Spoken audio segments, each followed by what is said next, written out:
Hey everybody, welcome back. I'm Deez. This is my workshop, and today we are going to tackle the pulley, the tensioner pulley, yet again on this channel. Now, this is another collaboration that Dave and I are doing, just constantly trying to come up with a better solution to that tensioner pulley design. Again, I can always go back to the original setup. I have complete replacement that I purchased off of AliExpress. I can always go back to that. But what I want to do is see if we can, it's just a challenge, something to do in the workshop, try to make that lathe a little bit better. And so we're trying to come up with a better design for that tensioner pulley. Dave sent another pulley that he custom made, and he actually did an excellent job. It's beautiful. I almost hate to use it, but he made it to use it, and that's what we're going to do.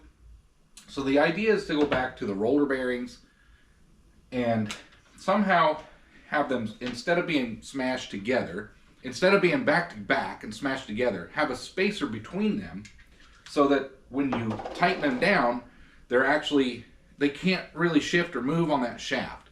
Now, there's a few things I need to sort out. You can't just take this spacer, put it against both the inner and the outer race, because one of them has to spin. And if they're smashed together, they're going to create friction. That's not going to work. The other thing is this shaft, or this spacer, it needs to be stationary in my mind. I don't want that spinning on the shaft either, because there's no friction surface. It's just going to create friction and tear metal away, the aluminum, and eventually it will wear and cause looseness and who knows what kind of other problems. So I'm trying to think of a way to modify this a little bit, or make another one so I don't change this one, because I may go back to this. But I'm thinking that I may mill or turn off some reliefs on the outer edge of both sides of those. So when I tighten these down, it's actually going to fill the gap of the pulley, but provide support for the inner race on the shaft. And then the inner race and the shaft and this bushing or spacer should not spin. The outer race will be what spins with the pulley. At least that's how I'm thinking. So I'm going to bring you down here. We're going to draw this out. We're going to, just really make sure I'm on the right track. And then we're going to get to, I may have to make a new shaft. I'd like to try to use one of the shafts I already made. But we may have to make another one with different dimensions, or I think these will work, but we'll just have to see. And we'll get this thing put in there, and we're going to give that one a test run for a month or two and see how it turns out. I already know that the one that's in there is probably already chewing in with those roller bearings, so we need to get back to either the new design or the original setup. Regardless, I'm going to bring you along for the ride. Let's get down here. I'll give you a closer look at what we're doing, and we'll get this thing put in the lathe, and hopefully it turns better and is a much more substantial setup. I'm going to get you down here closer to take a look at this thing. This is the pulley that Dave made, and it is absolutely beautiful. This was if you get it all set up right, and you turn it concentrically, you can turn this kind of stuff on a lathe. You get your angles for your V-grooves and the V-belt correct. You can do all kinds of things, and he just did a fantastic job. So thank you for that. I appreciate it. We're going to see if we can get this thing in production on the lathe and in use. So the initial thought was to put a spacer in here, followed by another bearing, and then these two would be, when we screw these in, they're going to be nice and solid. The problem then is this would cause, as it's designed, for the inner and outer race to bind up. Now, Dave and I spoke about that before he sent this, and he knew that there'd need to be some modifications in order to get these two to freely move, but this is a collaboration, and he wanted to leave some of the ideas and thoughts up to me. I'm the one with the lathe after all, and I have access to things he doesn't, so he just wanted the challenge to make the pulley and help kind of redesign some of this and see what would work. And if this doesn't work, we go to the next thing. If that doesn't work, we go to the next thing. It's just a fun collaboration. So the idea, he thought, well, let's go ahead and he has these really thin brass washers that are just undersized for the bearing. It just goes on the inner race. I like that idea because it does create a little bit of a space in there. So that's option one. The second option, maybe I'm overthinking this. Somebody actually put this in the comments. What if we just put a bearing in there, put another bearing in there,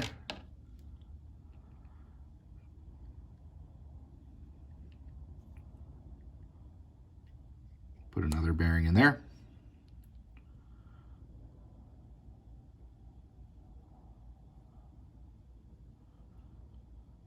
and put another bearing in there. What if we just stack them and put them like that? Now, this, again, this would be out, and I could just tighten that up. The inner bearings would be isolated. I could even consider putting one of these in here if I needed to help isolate it even further. But the inner bearings could be isolated. It would actually be on this inside. And the outer bearings are free to move. You know, it would create the space that we need. It's a little proud, but this is the outside. It doesn't matter. I wonder what you think. Maybe we'll try that approach as well. We'll do one or the other. So I got some thinking to do, but I wanted to share my 2 thoughts on how I'm going to approach this. And maybe this is a bad thing to do, stack bearings like that. I don't know. This is new to me. I'm just trying to sort it out. But if we're going to put a spacer in there that doesn't have bearings in it, what's wrong with stacking bearings? And they all do have bearings that can roll. So that's going to be the approach. I may end up going with this plan because it just seems to make sense. But I'm going to do a little bit of thinking before we approach that. But those are the 2 options. I'll show you what we decide to do. But those are the plans. I just want to give you a close-up view of this pulley and some of my thoughts. It's time to get on with this pulley system here. Been doing a lot of thinking, and I think what we're going to do, talking to Dave, he made this pulley, and the idea was that this will go in there and provide stability for both the inner and the outer bearing on both races.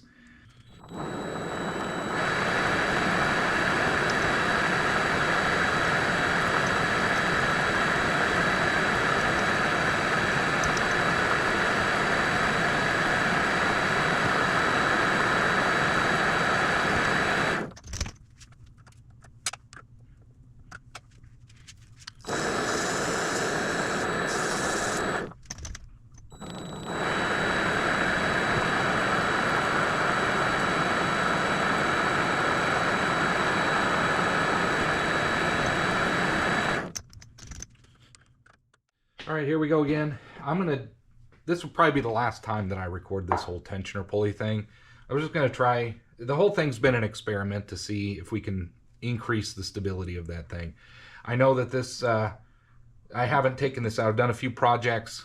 This one's still got the needle bearing in it, so I expect it to be kind of chewed up. So I turned this shaft down a little bit so that it fits on the new designed pulley here. And we're gonna get this installed instead, and hopefully this takes care of a lot of those problems.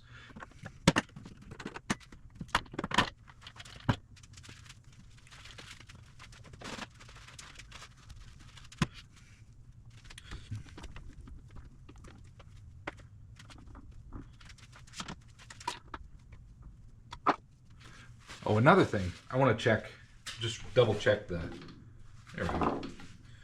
So I've got the preload and everything set pretty good on this, I believe. Somebody said it should turn at least 1 revolution freely.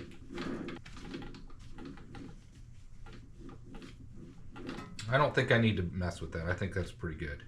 No.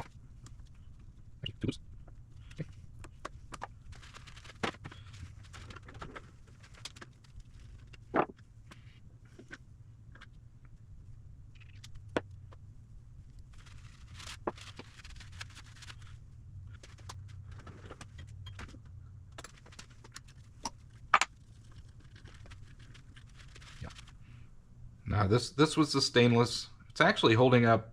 That's not. It's chewing into it. You can see. Right.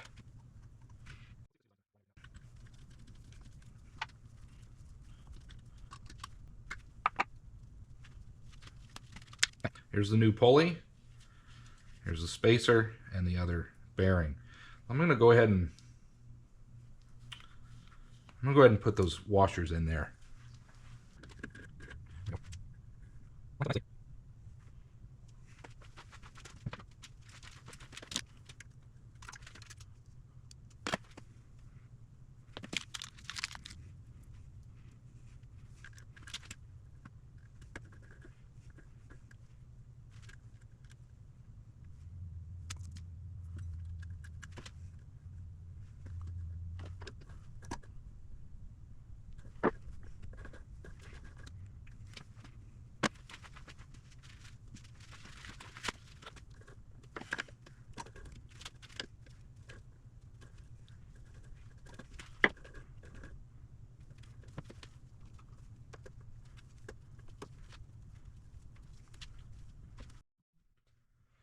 Well, we've got everything back on here. It feels like this might work out a lot better. I went ahead and put a thrust bearing on the front. I think this is going to work. Let's give it a quick test spin.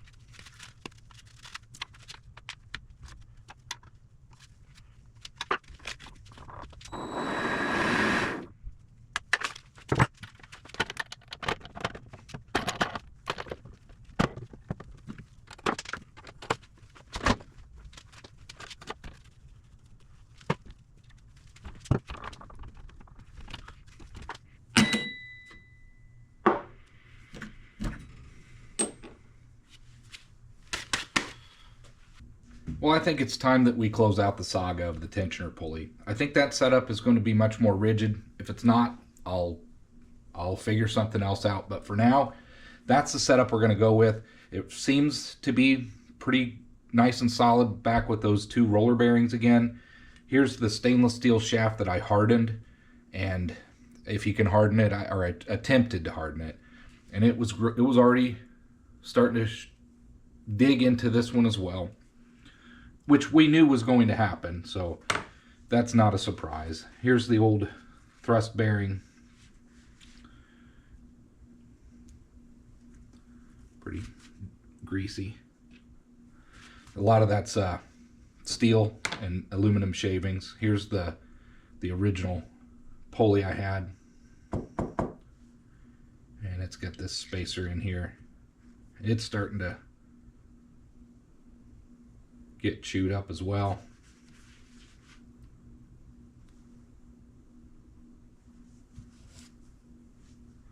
There's a needle bearing in there that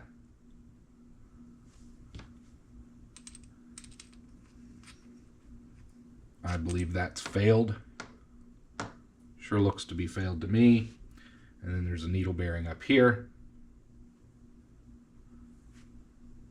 which we can press out of there if we need to. Doesn't matter, not really using this. There's actually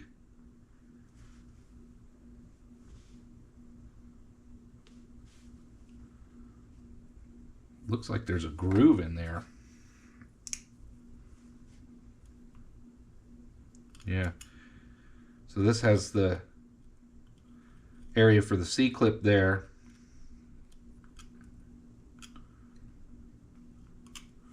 And then there's one up in here, but this has got a bushing in it for that bearing.